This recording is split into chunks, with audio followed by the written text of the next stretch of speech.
myself with fat. All right, here we go.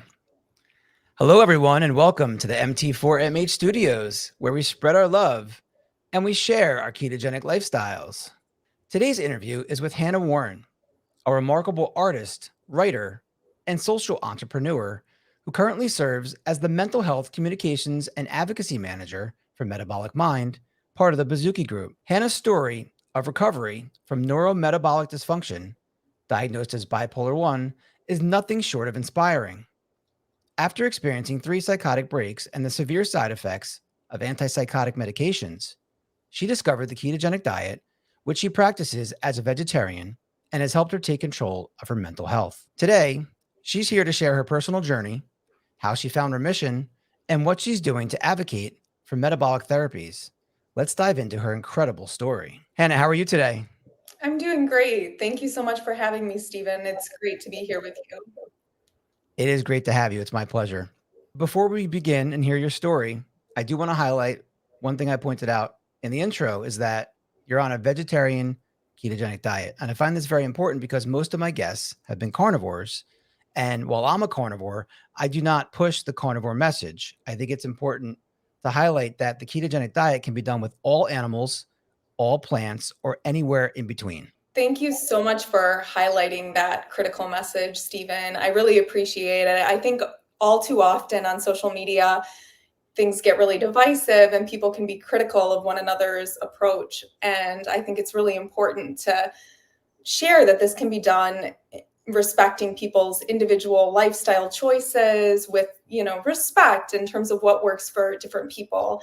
And I've been using ketogenic therapy to treat my bipolar disorder for more than 3 years now. It's actually been metabolic therapies have been my sole form of treatment. I was able to get off of all of my medications. So being vegetarian and using ketogenic therapy has been absolutely transformative for me and has worked like a charm. That being said, even I'm careful about how I message this because I have met other vegetarians who had a different experience, and they found that to get their optimal mental health, eating meat and animal fat, they feel that helped them on their journey. So I do think it's important to respect that as well. For me, I don't have any complaints with my vegetarian ketogenic diet. That's great. And I'm excited for the portion of the interview where we talk about your diet, because anybody who knows my story knows I was a vegetarian and a vegan for 20 years. And to find what works best for me, it meant eating animals again. But it's not true for everybody. And diet is highly individualized and everybody needs to find their own path. Yeah, actually, I know you are familiar with my friend Jessica Apple. I believe you've been doing some volunteer work for the Metabolic Revolution rally that she's helping to organize in Washington, D.C. later this month. And she kind of describes herself as a recovered vegetarian. And being a good friend of mine, she's kind of always trying to push me in that direction, say, I think you'd feel even better if you ate just a little bit of meat. And she's got this kind of mantra of like, I am at the top of the food chain and I have biological needs, and it cracks me up. But I have actually been a vegetarian since I was old enough to realize that meat was an animal. I was just like 3 years old when I realized that when I was eating meat, it was an animal. And it really just made me lose my appetite. And so I told my parents, I do not want to ever eat a dead animal again. And they thought it was a phase, but I never grew out of it. And I guess the way that I think about it in terms of metabolic therapies is it's a holistic approach. It's not just diet, things like meditation. And for me, I feel like not eating animals, even though it's not a moral judgment on anyone else, it is a part of my personal value system. Like I feel like if I ate meat, I would somehow feel uncomfortable within myself. I wouldn't feel good about it, which is kind of sort of spiritual orientation to why I'm vegetarian. So when I think about metabolic therapies, like what benefits from the nutrition of eating meat potentially be countered by kind of that negative subconscious, even maybe framing about how I feel about eating an animal. So it's a little bit of a complex issue. And I think the most important thing is just respecting one another in our various lifestyle choices. Absolutely. That was a very powerful message that you just put out there, that you have to follow your own path. It's very important. All right, so let's get into an introduction to your journey. Can you share a bit about your early experiences with bipolar disorder and what led to your diagnosis? Absolutely. So I was diagnosed with bipolar disorder at the age of 28. I just recently turned 40, so 12 years ago. At the time, I was a master's degree student studying abroad in London. Ironically, it was a time in my life where up to the point of experiencing my first psychotic break, it seemed like my future was bright and everything was going incredibly well. I had started a nonprofit organization in India with a mission of empowering women through employing them in garment manufacturing, so that they could educate their children, break the cycle of chronic poverty in their community. And we were getting some large grants from Rotary International to get that organization going. And I also had a scholarship through Rotary International to do this master's degree, which was at London College of Fashion in fashion entrepreneurship. And the idea of the degree was that it was going to help me to build this nonprofit organization. So I was going back and forth from London to India, and I was very passionate about this work. And in retrospect, people will ask if I saw indicators that something was awry with my mental health before my first psychotic break. And when I look back, I realized there were definitely signs of hypomania, but at the time, I didn't realize that those were symptoms or something that could become negative. At the time, it seemed like this just means I have a lot of passion and energy and enthusiasm, and it's a driving force. It helped me, I guess, all through my bachelor's degree and everything, just being a committed student and starting this nonprofit at the age of 24. It just felt like I was driven and motivated and had a lot of energy. But then I realized, looking back, of course, I started sleeping less, and things that I saw as creativity, energy, and focus tipped over into full-blown mania and psychosis. And that was something I wish I would have been more educated to see the signs that something was wrong. But at the time, it just felt like it came completely out of nowhere. I actually had just been working on a paper one night, and so many students do this. I know I had done it all through my bachelor's degree, and it was fine. It's like you get to that deadline, it's crunch time, you stay up all night working on a paper, and then in the morning you kind of have synthesized everything, have your paper finished, crash, and go to sleep. So that's kind of what this was. I was just working on a paper all night, but then instead of crashing and going to sleep, I just kept getting deeper and deeper into this kind of flow state until it ended up being nights on end that I was just awake and started to become delusional and eventually even hallucinate. And so then I just never went to sleep again. And I eventually wandered out of my apartment in London, like completely delusional, and ended up wandering into a church where they were teaching an English as a second language class. And I started just saying I wanted to be introduced to God. I was completely psychotic. And of course, I felt like I'd really be able to meet God. That seemed totally logical to me at the time. They'd bring God to me. Unfortunately, instead, they called the police, who dragged me out of the church kicking and screaming, where I was taken to an inpatient facility and eventually, held down and injected with antipsychotic medication against my will. And I was pretty delusional the whole time I was hospitalized, which was about a month and a half. So it was a really traumatic and scary experience, like it is for so many other people. And eventually I got my diagnosis of bipolar disorder and was told that I had a lifelong chronic illness and that my only way to remain stable would be to take antipsychotic medications that ended up wreaking havoc, on my body and mind. I just had a lot of negative side effects, put on more than 70 pounds in under 6 months, and felt brain fog and fatigue and lost my creativity and focus, and really just felt like a shadow of myself when I was on those medications. All right. I'm glad you explained that, because that was going to be one of the questions I asked when you mentioned antipsychotic medications, how they impacted your mental and physical health. Today, you prefer the term metabolic brain dysfunction instead of bipolar disorder. Can you explain why? Yeah, I personally really believe in Dr. Christopher Palmer's brain energy theory that psychiatric conditions are really just different clusters of symptoms related to the same underlying issue of metabolic dysfunction, that manifests in different ways. So for me, my symptoms are categorized as bipolar 1 disorder, but I believe it's related to my mitochondria not being able to function properly. And I believe that through metabolic therapies, I have been able to repair that underlying root cause through, especially with the ketogenic diet, improving the quality and quantity of my mitochondria and fully restoring my health. And I consider myself in full remission from metabolic brain dysfunction.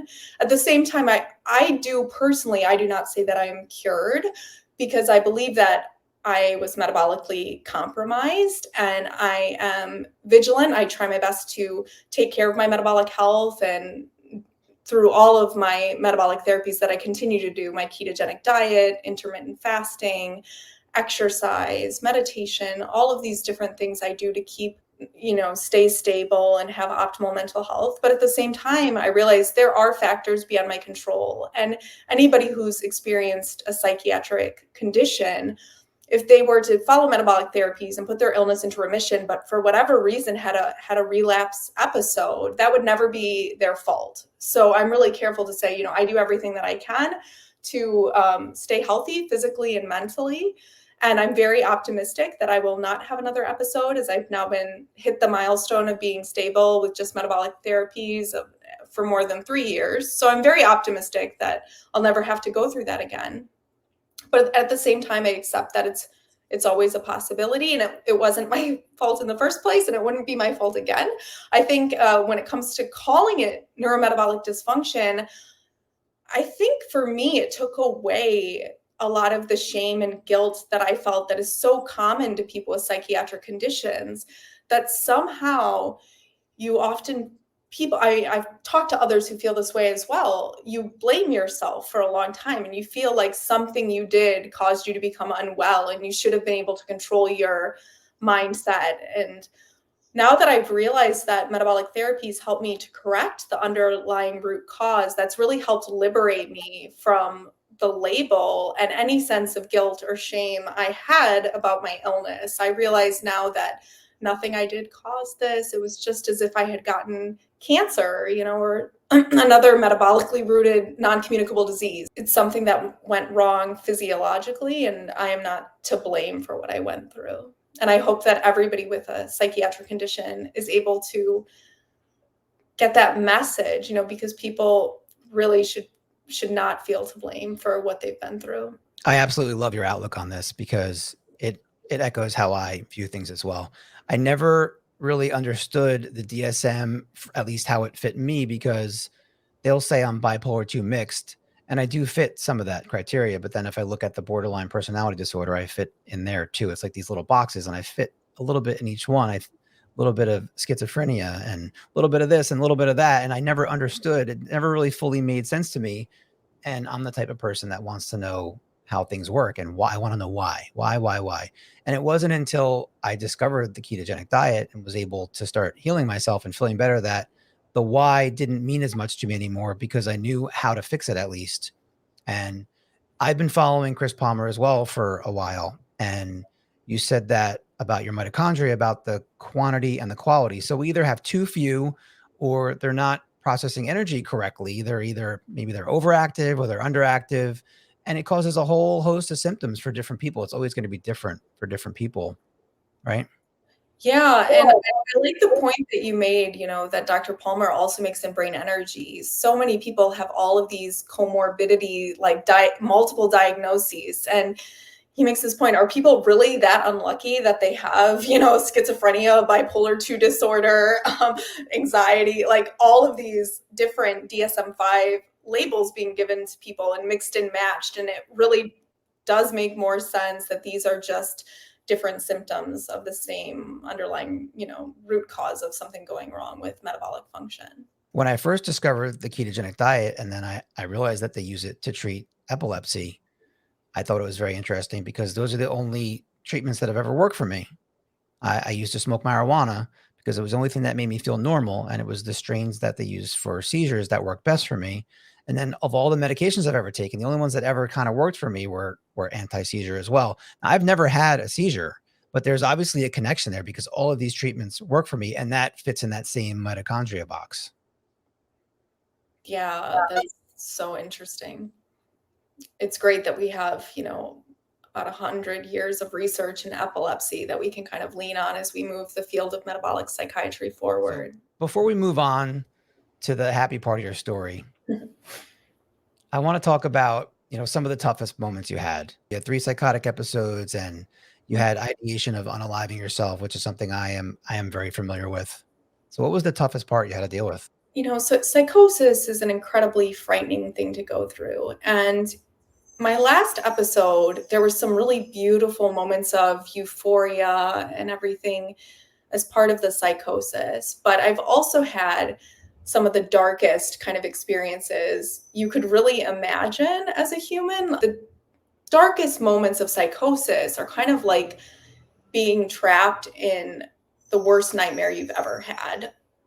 It's there were moments where I felt like I was kidnapped and being tortured, I literally felt like I was being murdered the first time I was held down and injected with antipsychotic medication, because I had all these conspiracy theories in my head and I was hallucinating and delusional. So I really thought they were killing me when that happened. I think there were actually some nightmare scenarios that I wouldn't even talk about the specifics of because it's so dark and such a tormenting thing to go through. And I think once I came out of the psychosis, it was almost scarier than being through a true, traumatic event, which is always awful. And people have, post-traumatic stress disorder and everything, going through awful things. But it was almost scarier to realize this was my own brain tormenting me.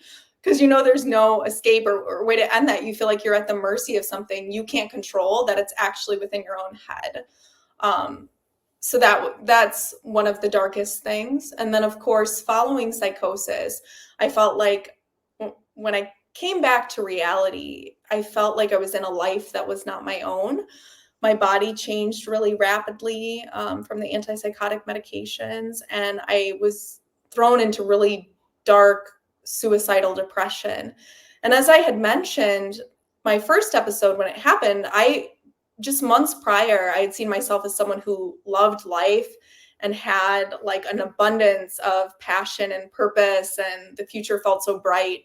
This was the exact opposite of that. I felt like I lost all my motivation and inspiration and didn't know who I was anymore. It was ironically, I'd look at pictures of myself from just months before my episode and think she had no idea how lucky she was. Like she had the best life. And like at that point, I felt like I had brain damage and would really never be myself again.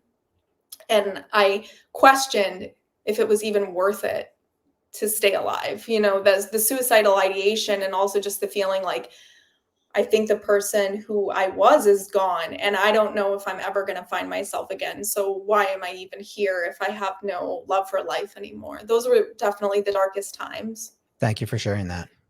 So as far as the psychosis, I cannot relate because I have never experienced that, fortunately, for myself. And I'm very sorry that you had to go through that.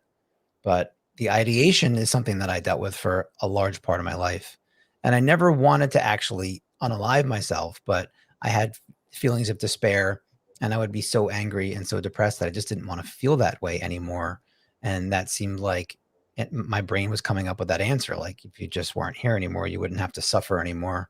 And it's a terrible way to go through life. And we are both fortunate that we have found the ketogenic diet to relieve us from that. I'm very fortunate to be able to connect with so many amazing people like you who have been through such dark times, but when they find a way out and such an effective form of treatment that restores their love for life and allows them to fully recover from depression, they want to do everything that they can to spread the message and share this hope with others, because we know there's literally lives at stake, and there are people who are suffering right now, who need more effective treatments. And so I have so much admiration for people like you who have gotten through that and are out in the world, spreading this message of hope to the people who most need to hear it. Right. Thank you very much for the kind words. I appreciate it. And I love what you said about the message of hope, because recovery starts with hope. You have to have a glimmer of hope before you could even think about getting better. And that's what I'm out here trying to do. I'm trying to show people that it is possible, that you don't have to suffer. It's so important. It can start just as a glimmer, right? And I can still look back on journal entries before I discovered ketogenic therapy, when I was making the very first steps to transform my life, just the simple things like giving up self-medicating with negative things, smoking and drinking, and kind of looking back at those journal entries still inspires me, because I had to just start somewhere with being my own cheerleader. And it all started with a vision of saying life could be better someday, just starting there. That's amazing. Is there anything else you want to share about the dark part of your story, or do you want to go to where the sun comes out and your life is better? Let's go running off into the sunshine now. All right, good. Yeah. That's what I want to do. All right, let's talk about how you discovered the ketogenic diet. How did you first come across it and other metabolic therapies as an option for your mental health? As I mentioned just a minute ago with journaling, that I really see my healing journey starting in 2019. That's when I started journaling, started giving up my negative coping habits. And at the time, I was working for a nonprofit organization called Women's Space, which they taught a lot of different holistic health modalities. And I started at the time doing a regular meditation practice. I started exercising. I started doing intermittent and extended fasting. And all of these things were very therapeutic, especially the fasting. We know that ketogenic therapy really works as a fasting mimicking diet. And so I was getting a lot of those benefits in terms of mitochondrial repair, and I was getting into ketosis. And when I was fasting, I felt this intense, mental clarity and energy, and I knew something was happening. I didn't know it was related to an underlying condition, with my bipolar disorder. I knew none of that research even existed, but I could intuitively feel that something therapeutic was happening. Throughout that time, I was doing better and better. And it got to a point where I did something, of course, I never recommend anyone does, but I had been stable on antipsychotics for about 7 years. And since I started to feel a lot better doing all these different things, I thought, it's been 7 years. Maybe I really don't need this medication anymore. And I didn't get help with tapering off of it or anything like that. I just decided to go off of my medication in an unsafe way. Again, don't recommend this to anyone. As was in the past, I've had 3 total manic episodes. And usually what happens when I go off medication is that I'm fine for about 8 months. And then kind of hypomania starts to set in, followed eventually by full-blown mania. So that's what happened that last time. Doing all of these holistic, positive practices that I now know are metabolic therapies, I started to feel wonderful, but eventually it wasn't enough, without that ongoing repair that happens in ketogenic therapy. It wasn't enough to keep me totally stable. So at 8 months, I became hypomanic. And then I had my third and hopefully final full-blown manic episode. What's interesting about that is that I think it really demonstrates that I had already started the healing process with my metabolic therapies, because my third episode was the least severe of all the episodes I've had, which if you talk to any therapist, what I've heard is that typically each manic episode gets more severe. And the fact that my last one was the least severe and I was only hospitalized for a couple weeks, I think that's an indicator personally that something had already started to happen. But when I got out of the hospital that third time, I was faced again with being told, look, you just got sick again. You have a chronic lifelong condition. You need to take your medication or you will continue to go through this and you will not be able to be well. And so I faced that choice. Like, am I going to start taking this antipsychotic again? Because I had just finally started to feel like myself. I had lost most of the weight, started to feel energetic again, have energy and focus and creativity and all those things that enrich my life. And I knew that if I started taking the medication again, I'd face the same exact battles. I would put on all the weight. I would have to deal with the brain fog and fatigue, loss of focus, loss of creative energy. And I just thought, I cannot go through that again. And there was a part of me that said, even if I have to be unstable, there was a part of me that was willing to make that compromise, because I was thinking about the amazing, artists and writers who've had bipolar disorder and left beautiful legacy and done things with their lives. And I thought, if they were medicated and they'd never created and they were just numb and sedated all the time, like, would that have been better? There was a part of me that's just like, even if I have to go through this instability, like, I want to at least have moments of awe and joy and feel like I'm really alive. I don't want to live my whole life numb and sedated and feeling like a crumb of myself. Like, so it was a hard choice, but luckily I had this thought, which was my saving grace. I'm so grateful I had this thought. I'm like, maybe there's some alternatives out there that I'm just not aware of.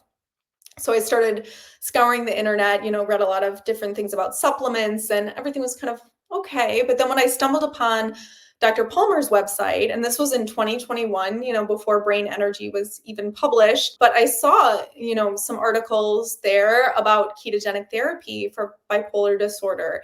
And of course, reading about how it was a fasting mimicking diet and, the power of switching your brain's fuel source and being in ketosis immediately resonated with me because I'd already experienced that firsthand. So I thought, this is compelling. Like, I think this could really work. And I decided to try it. And I will say at the time, I was optimistic, but I don't think I was really convinced that it could actually keep me stable and out of the hospital. But I definitely thought it was worth trying. It has exceeded all of my expectations. I had no idea I could put my illness into full remission. And I'm still pinching myself that I have been using this as my sole form of treatment for more than 3 years, have not experienced hypomania, let alone full-blown mania. It's absolutely miraculous to me still. That's amazing. And I'm so happy to hear this for you after hearing the dark part of your story. Thank you so much. It's been amazing to be able to recover my sense of self and agency. The idea that I am not at the mercy of some mysterious illness that I can't control, but there's something that I can do that's allowed me to heal and to live my best possible life, right? I can relate to the numb feeling that you described because a lot of the medications I took over the years were just that. So I'd be in a hypomanic state and not be sleeping well, not functioning well. And I could take a medicine and it would kind of level it out. But then all of a sudden, I don't want to play drums anymore. I don't want to write poetry. I don't have really desire to do anything. I'm just numb. And I don't feel sad, which is great. I'll say, okay, great. I don't want to unalive myself today, but I also don't really want to go out and do anything. And that's not a great way to live, It's really not great. And that's what medications do for a lot of people. Yeah, it's such a common thing. And there's a tendency for people to sometimes blame patients, like they're not adhering to their medication. Why do they keep going off medication and getting sick? But I think if we're seeing that a large percentage of patients are not able to adhere to these medications, we should be pushing to find more effective treatments and not blaming people. To the point of being numb, yeah, I completely agree, because in the past it was like I would get over the suicidal ideation, but then just being in this kind of numb, sedated limbo state. What was interesting about this last episode, so usually after an episode, face about a year of kind of that really intense suicidal depression before I would get to the kind of numb, stable state. And so when I got out of the hospital and did find ketogenic therapy as an alternative, kind of that was the most impactful thing immediately, was that it helped very much counter that severe depression. So very quickly getting into ketosis, like switching the fuel source of my brain, had an immediate effect in terms of greatly diminishing that feeling of depression and suicidality, so that the depression was much less intense and it only lasted, a couple months instead of being a year long. Because you get different stories from patients in terms of how long it takes for ketogenic therapy to be effective. And, there's I think there's definitely that immediate benefit for a lot of people of switching your brain's fuel source, but then kind of the incremental change that happens as your mitochondria repair over time. So that's what's interesting, is I felt like there was this ongoing journey, probably peaked for me about a year in, where I had just continued to feel better and better as I healed my mitochondria. So you mentioned a lot of other things. You mentioned fasting and you mentioned meditation. This is all stuff I want to get into, but I'd like to focus on diet for now. So I want to know, what was your diet like before keto, and then how did you change it to make it ketogenic? Yeah, so prior to discovering keto, luckily, as I mentioned, I was doing some intermittent and extended fasting. But I was basically eating a vegan diet that was higher in what we think of as healthier carbs. So, fruits and lentils and beans and stuff like that were also staples in my diet. And of course, I thought I was trying my best to eat a healthy diet, but I didn't realize that a ketogenic low carb approach would be best for me.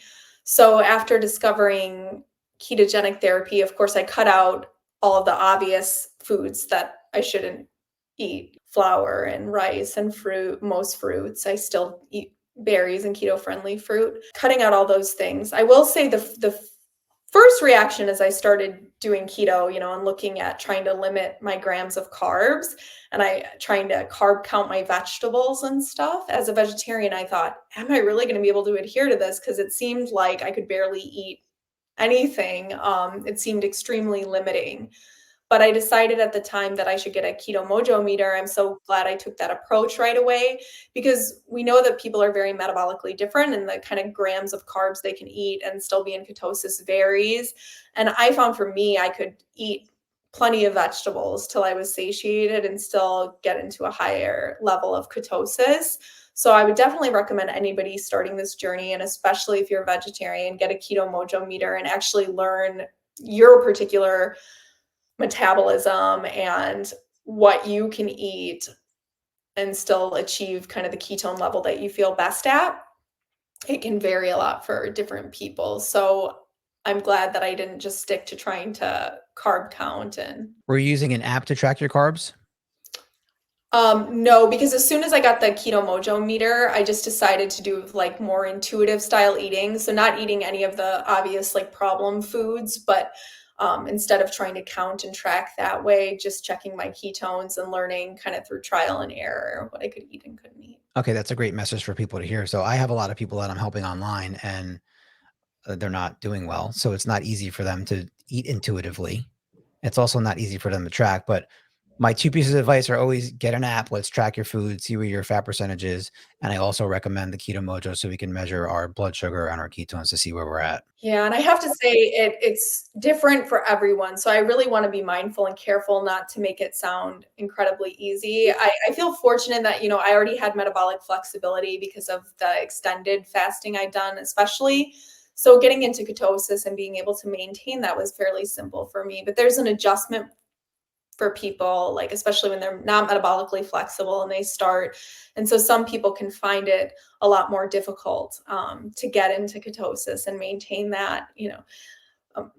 Actually, my boyfriend's funny. He was experimenting with ketogenic therapy mainly for ADHD. He doesn't really have any severe symptoms or anything, but he was a little frustrated because he's like, you made it sound so easy, and then he was really struggling. And I thought he was going to do great because he's athletic and he does like marathons, and so I thought he'd be metabolically flexible, but then he was having a lot of trouble getting those higher ketone levels, and he was like, you so then I was like, oh, I should probably be careful in general how I message this, because it can have varying difficulty for people and may not be as easy for everyone. But I do think giving it time and patience, everybody can find the level of ketosis that works best for them and maintain that. Yeah, that's an important message. It is different for everyone.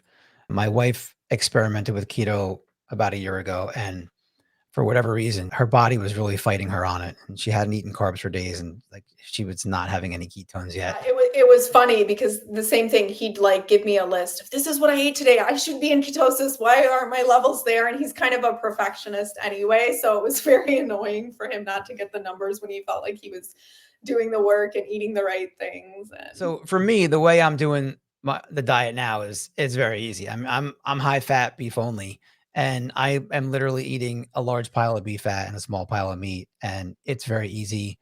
I can get my ketones up in the fives and the sixes if I want without even calorie restricting. But for a vegetarian, I have no idea how you're doing it. And my first question is, what are your fat sources? And can you walk us through a day of eating on vegetarian keto? yeah, so fat sources, I eat a lot of coconut oil, avocado oil, olive oil. I started as vegan keto, and I do know that's possible as well. I know you're familiar with Diane Harwood, who loves her vegan keto diet, so it's definitely doable. I started as vegan keto, but eventually realized it would help me a lot to incorporate eggs from, local family farms, which I don't have any personal guilt around eating that. And so I decided that would be a great thing to incorporate. And so eggs have been a real staple in my diet as well for the protein and fat. I think with this being an ongoing journey, we always can figure out ways to optimize. So one thing I did realize is that I'm not necessarily always getting the optimal amount of protein. And part of my metabolic therapies with exercise, I'm trying to build more muscle. And so I'm trying really hard to make sure I get enough protein. So that's an area I could improve on. And I do eat, minimally processed pea protein powder that I'll use in smoothies and stuff like that. I like to have a lot of full fat coconut milk. I really like ethnic foods, Thai food, Indian food. And I think that it helps to incorporate a lot of spices to have a good flavor profiles for food. Helps me to not get bored. I really don't get bored with my diet. I do like to cook.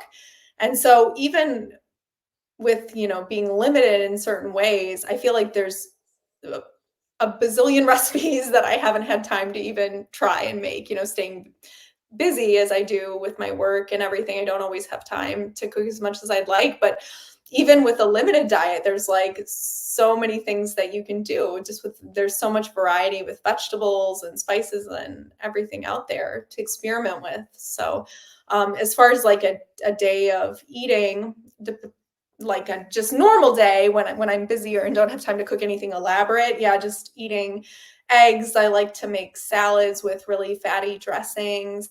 I do eat nuts, that's one food I do have to be careful not to overeat, because that can kick you out of ketosis, of course, if I overeat nuts. So a little bit of nuts and berries. Trying to get more protein, I will kind of throw in some coconut milk and make myself a smoothie with a little bit of berries, coconut milk, some greens, and some protein powder. I do like MCT oil. I'll use that in tea and coffee. Are you doing like the typical breakfast, lunch, dinner meals in a day? No, usually, I considered, I tried for a little while to switch up my eating window and eat earlier in the day, like earlier in the morning, but it's so much easier for me to fast until like at least 11. Sometimes I won't eat my first meal till noon or 1. So I'm usually more like a 2 meal a day kind of pattern and starting later in the day. Okay, yeah, a lot of people do that. When I first started doing this diet, I was eating 6 meals a day still. I've always been very skinny and always wanted to put on weight, so that's the way I did it, was eating a lot, but I found that I was satiated and didn't need to do it, and then eventually gravitated towards what they call OMAD, which when I was doing it, I didn't even know what OMAD was. It just was eating all my calories at 1 meal a day. It's typically what I do. Sometimes I eat twice a day, but it's usually like midday, like you said. Like I'm fine going 11 to 12 o'clock without eating. Oh, you froze. Are you still there? Am I here? You got Yeah, me? yeah. Yeah. Okay. Yeah. Now you're freezing up now. I lost you. You're frozen. One thing that's interesting with metabolic therapies and the journey, obviously 3 years in, people can start to experiment with the way that they approach their diet. And I have heard about people who have, after a number of years, decided to start eating healthier carbs, more fruit and stuff again, and maybe not be in ketosis all the time. Whereas there's other people who immediately upon eating carbs will experience some psychiatric symptoms even years after, right? So I did experiment a little bit with carb cycling, kind of near the beginning of this year, and eventually decided it wasn't a good fit for me. I didn't have immediate psychiatric symptoms, but I felt like over time, just kind of a decline in energy and not as good as I felt before. And I thought, if it's not broken, don't fix it. Like I do really well with just eating a ketogenic diet. So I went back, but I am trying to optimize, as I said, in terms of making sure I eat enough protein. And I have kind of more questions I want to investigate about the best way to incorporate fasting, as someone who's trying to build muscle. I still have a lot to learn. And I think that's what's so interesting in this field is we're early adopters and there's not necessarily as much guidance as you'd like about, really based on especially your your own metabolism and lifestyle choices, what's going to be optimal for you. So a lot of it is experimentation and trial and error. So I'm hoping to just do a little bit more research and figure out the best way for me to keep with my intermittent fasting and the right type of protein sources to eat so that I can make a little more progress when it comes to building muscles. You're still doing this intuitively. You're not tracking. So you don't know your fat percentage or how much protein you're getting? I do try to track the protein just because I realized I wasn't getting enough. So I'm trying to shoot for around 100 grams of protein a day. One of the things I've found is that by cycling my calorie intake and incorporating fasting, that I can still have strength in the gym and put on muscle. And so my logo is 90-10. I aim to keep my fat at 90% on most days, but I can deviate from that a little bit. And so what I'd like to do is I'll fast, say I fast on Sunday, and then Monday I put in a workout. So that day after my workout, I can have a large refeed where I eat a lot more protein. I can be lower in percentage, maybe 80%, and I can eat a lot of meat that way. But as long as I don't keep doing that for days on end, I won't suffer any symptoms. If I do that 2 or 3 days in a row, then I'm going to end up being angry and irritable, and I might feel depressed as well. And you're frozen again. You're coming back. Am I okay? It's glitchy. I'm sorry. I don't know. I usually don't have problems, but are we good?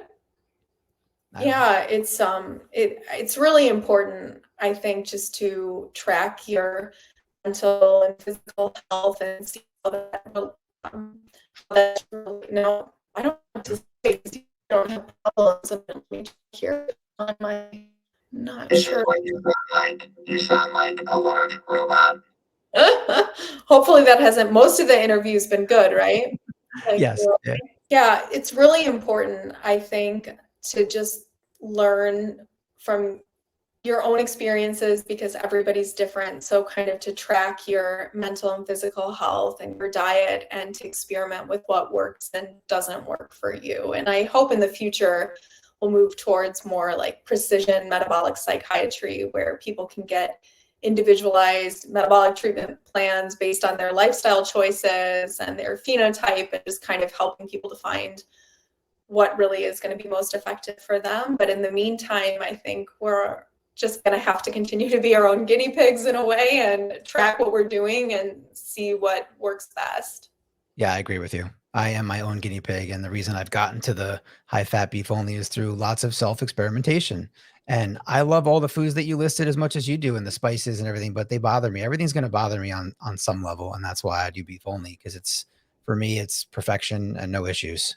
But it took me a long time to get there and lots of experimentation and testing. Yeah. And I definitely feel that whatever is going to make me feel best mentally, it's easy to sacrifice foods to feel good because at the end of the day, your mental health determines everything about your life. Our brains are our processing system for how we relate to the world. And there's so many things that I enjoy more than food when it comes to art and music and relationships and all of those things. So sacrificing food to feel my best and be able to fully enjoy and experience life is always going to be what matters most. And when people talk about the difficulty of sacrificing in terms of carb reduction compared to the incredible benefits it has given me, I just don't understand how anybody could say it's more important to be able to eat XYZ than to have your brain firing on all cylinders and to live your best life. It's no competition in my mind. Absolutely. I'm so glad that you said that because that's exactly how I feel. And I'll tell people about my diet and they'll say, well, how can you eat such a strict and restrictive diet?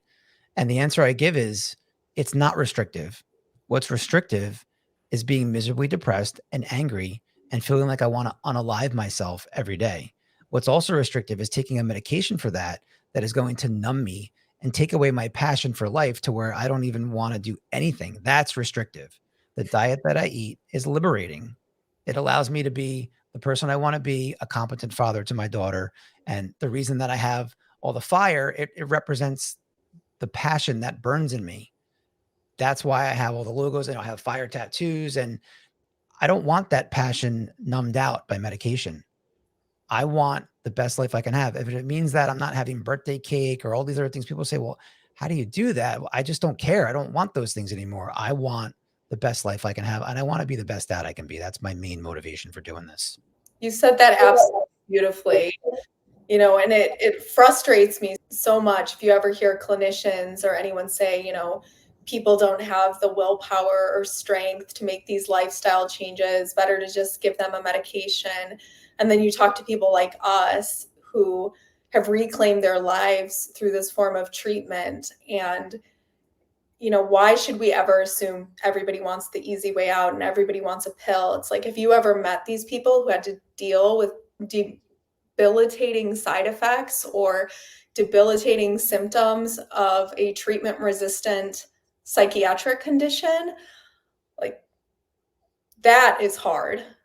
Restricting carbs in comparison is a walk in the park. I still can't believe this form of treatment is that simple. That's the way I see it. It's like, I can't believe I went through all that suffering and something this easy was the solution. Yeah, absolutely. So you mentioned intermittent fasting, which usually involves eating every day, and you do like a 16 or an 18-hour fast, but you also mentioned extended fasting. So what was that for you? Yeah, so when it comes to extended fasting, I still find this very beneficial for me personally. Even now, if I'm at a time where for whatever reason I'm feeling a little heightened stress or my mood is a bit lower, an extended fast really helps energize me pretty much immediately. And I think the ideal fast for me now, if I feel like I need an extended fast, is about 5 days. A 5-day fast is pretty easy for me to accomplish and always helps me feel my best. And I also often will do alternate day fasting. So I eat normally one day and then the next day I don't eat at all until the following morning. And that also helps me. I know most people recommend that you have clinical oversight if you're doing an extended fast, but we know in this field it's not always easy to get clinical oversight for things, but people need to make sure, of course, that they're doing this safely. But I've seen a lot of benefits from extended fasting personally. Yeah, me too. I love fasting so much. And typically with me eating only once a day, I'm fasting anywhere from 20 to 26 hours a day, give or take. And I've done long periods, say 6 to 8 months of the alternate day fasting. And the real alternate day fasting, not like if you go online and people are eating 500 calories on their fasting day, because that's not fasting to me. I would eat one meal every 48 hours.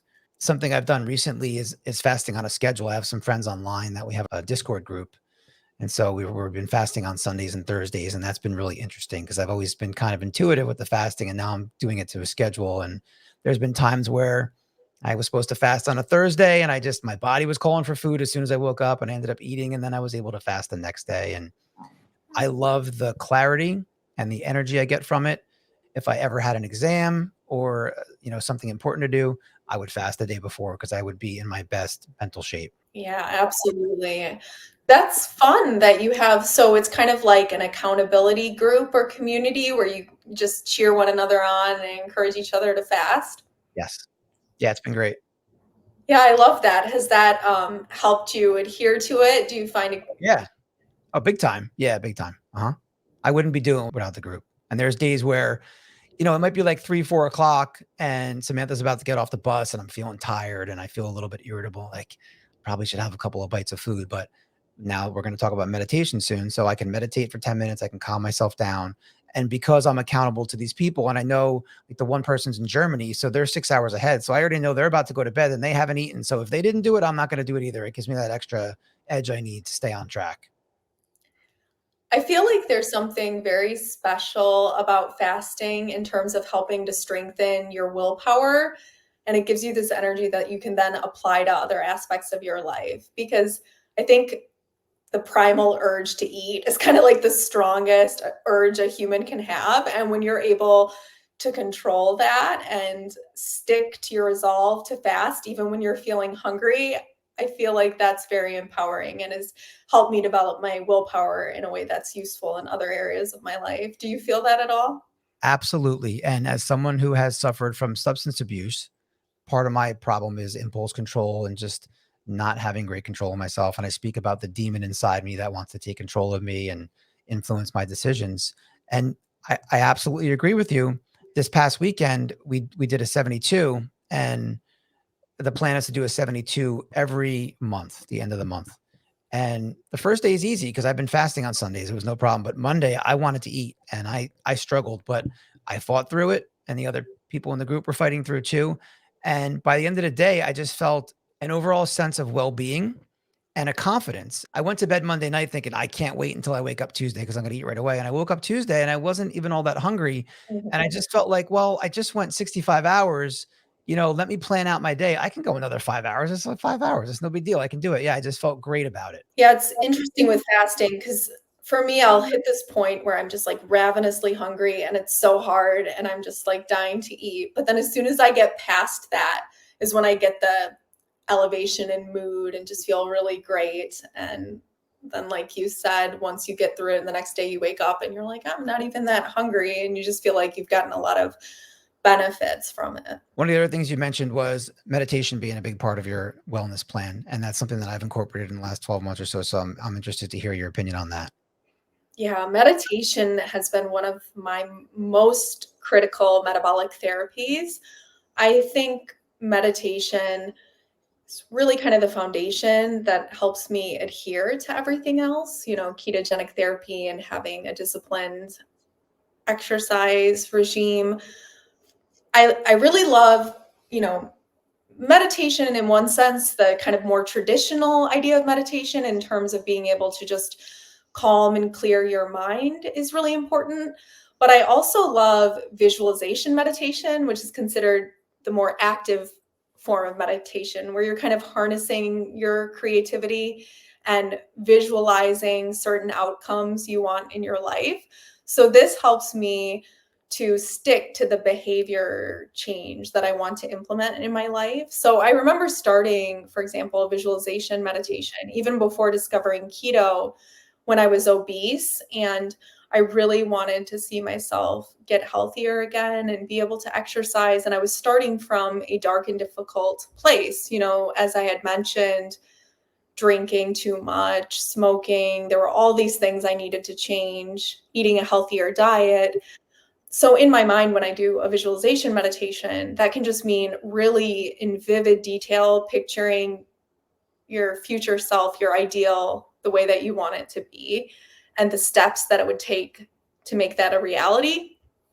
So for me, even from a place where I was obese and had many unhealthy lifestyle habits, I would be able to picture myself out jogging, feeling good, eating right, not using these negative coping habits anymore. And being able to see that, I think one of the real benefits, your brain sometimes doesn't really recognize the difference between what you imagine and what is real. So when you're able to visualize something in detail, you actually conjure those positive emotions and bring them into your present. So even though I hadn't achieved my goals yet, just visualizing them in detail made me feel healthier and happier, which became a positive feedback loop. And it helped me to stick to making those changes that I wanted to make. So even now, as I'm trying to optimize, if there's something I want to change, I'm picturing how making that change could produce the outcomes that I want. And it helps me to stick to my plans. That's very interesting. I kind of do that in my imagination, but I've never done it as a meditation practice. So I'm going to look this up and I'm going to start incorporating it too. I love it. Yeah, I would recommend it if you check out the founder of Mind Valley, Vishen Lakhiani.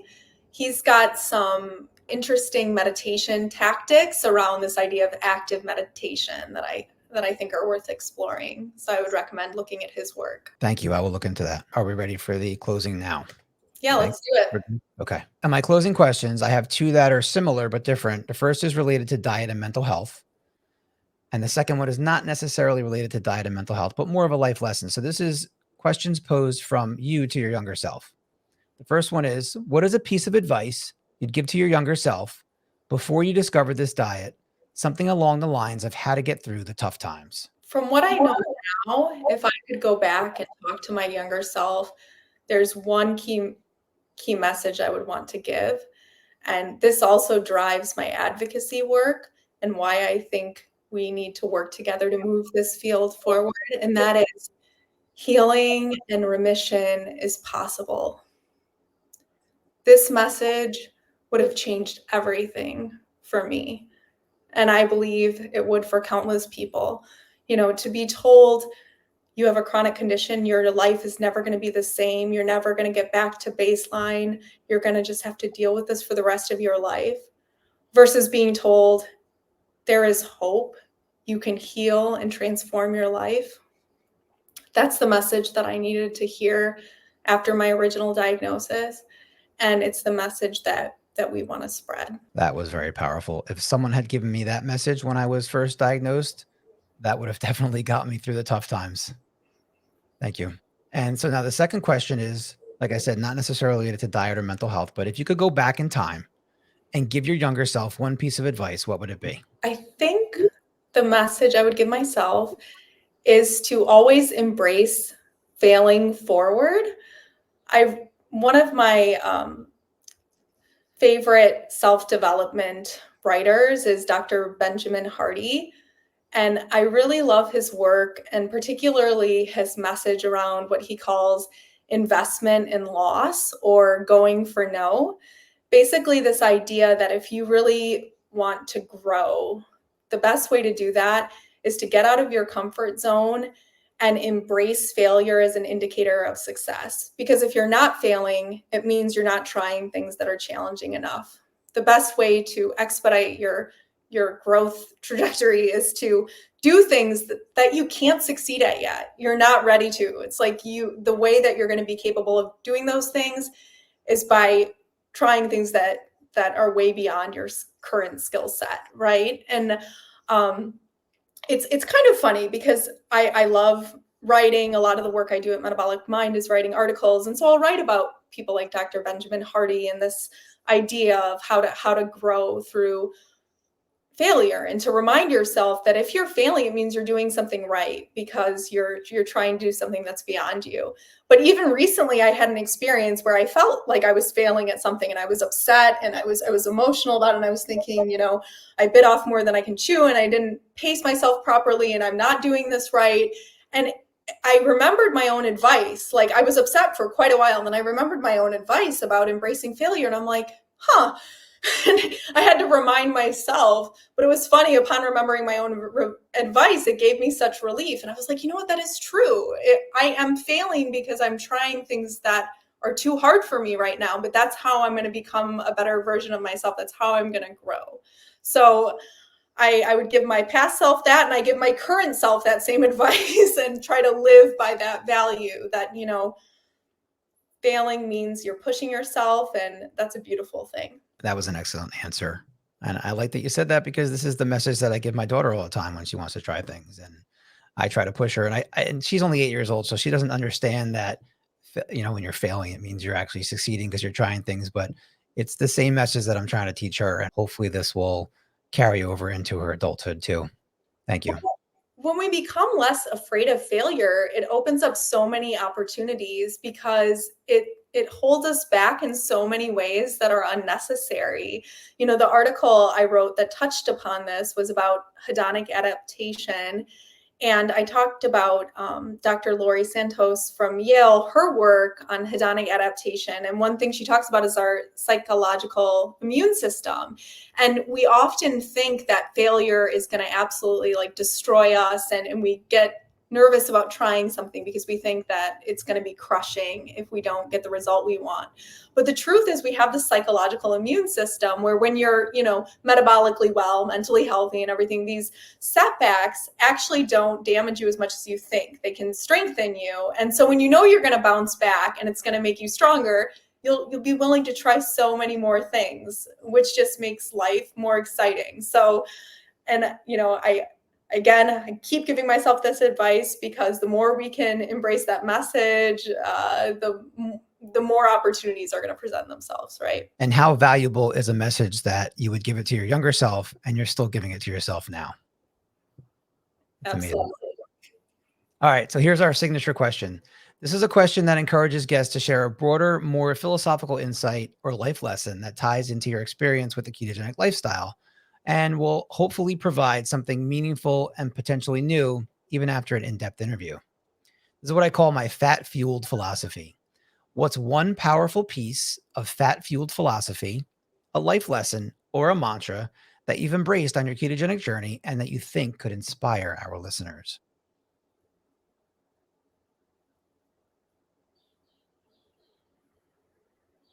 I forgot to think about this. We got time. Oh gosh. Okay. So you're going to give me a minute to think here. Yeah, go for it. You're not That's the a first big one. You're not the first one. Okay. Okay. I know what I'm going to say.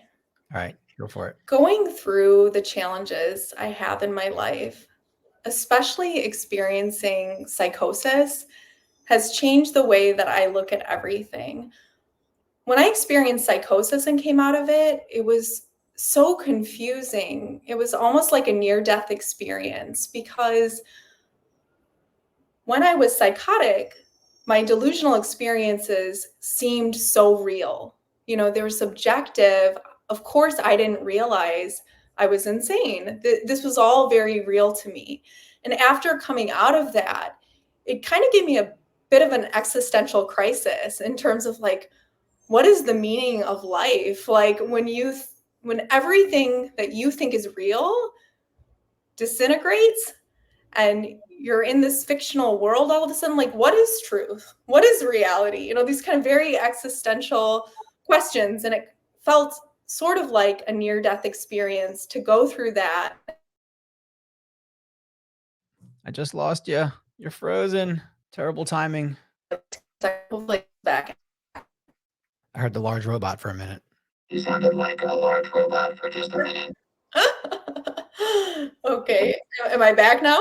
You're back now, yeah. Being through psychosis and then coming back and finding mental stability through metabolic therapies has really made me, I think, in some ways, more of a seeker in terms of trying to understand deeper things in life, because it's almost like getting a second chance at life is how I feel sometimes. And I don't want to take that for granted. So I want to wake up every day grateful for this opportunity and to think carefully about the choices that I'm going to make every day, because it feels like a tremendous power just to be in control of my thoughts and actions. And I think the one key takeaway, the most amazing thing I've discovered in this journey, and I know it sounds cheesy, but I don't care because it's true. To me, it's just that love is the ultimate truth. And as being part of this movement, the most incredible thing is just being able to connect with people like you in this community and to just be that guiding force of love, to give hope to others, and to be a part of, you know, a collective of people working together to give people hope and transform lives. There's so much meaning in that. And I'm so grateful to have an opportunity to be a part of that. That was the furthest thing from cheesy. That was deeply moving and motivational. I'm giving you a round of applause. That was amazing. Thank you. Thank you so much for having these conversations with people and for doing all that you're doing. It's awesome. And I look forward to watching your continued journey with this podcast, which I'm sure is going to continue to grow. And it's great. I hope so. So we have one thing left to do. It's the tagline. It's fix yourself with fat. I have a brand new getup that nobody's seen yet. Got to get the gold chains on. My rapper persona. But no one's seen this yet. This is my.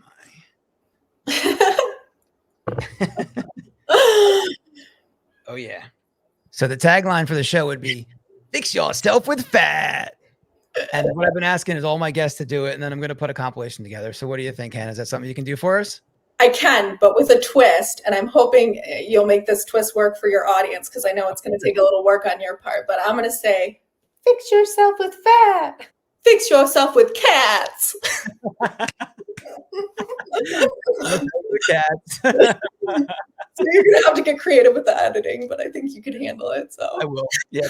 Thanks for giving me homework. I appreciate it. Thank you. It's been so great to talk to you today.